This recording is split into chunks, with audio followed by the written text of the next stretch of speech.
Hi there.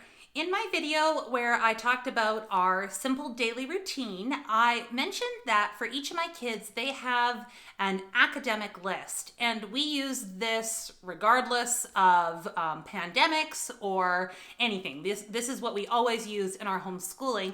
And it works. I've tried different systems. And for us, doing it this way has been the best thing for all of us. So I'm going to go through each of my 3 children. This is to show you the list for my first grader and how it works for us.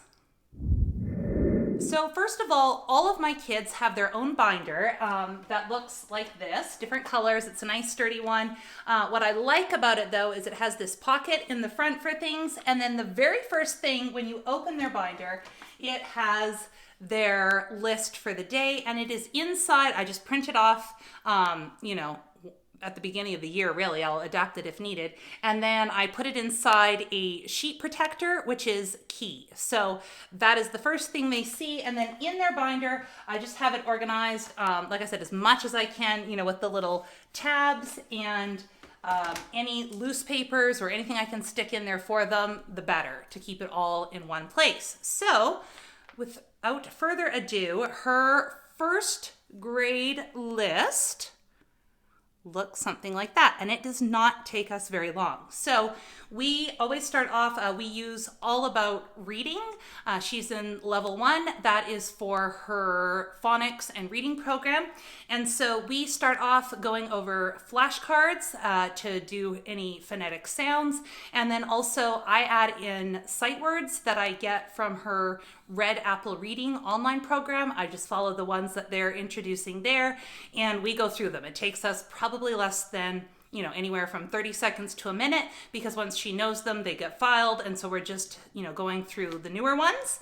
And then we do, the next thing on her list is reading. And that's kind of 2 parts.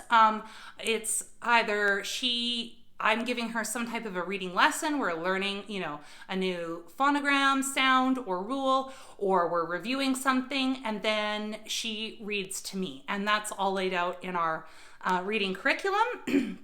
And then some days we also really like Explode the Code as kind of a supplemental thing. Depending on the length of our All About Reading lesson, we do not do Explode the Code every day. Sometimes we'll do either or. So that is on there, but that's not an everyday thing, just depending on how much time we spent on the reading portion.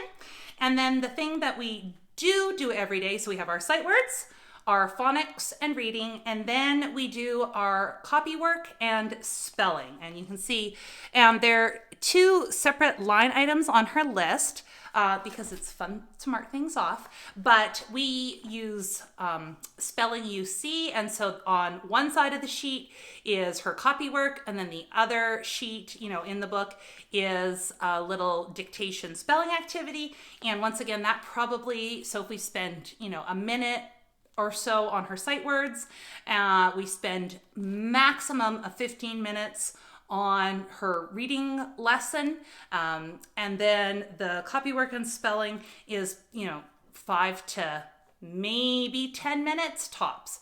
So, and normally closer to the 5-minute mark. And so we just sit down and we just knock all those things out in one sitting. That works well for her. You could certainly break it up more depending on your child, but she is happy to do it that way, and it works for me. And then we do a little mini morning time, we call it, or a reading basket. You may have heard the term.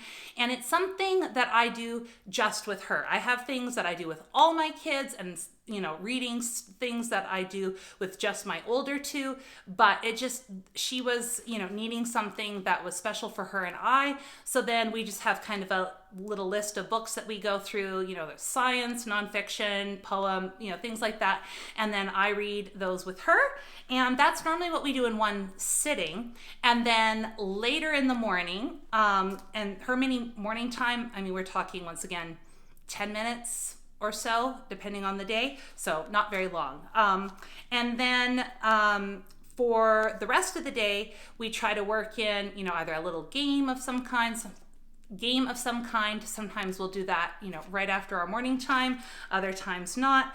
And then the last thing on the list is math, and she has, a math book that we'll do a page out of.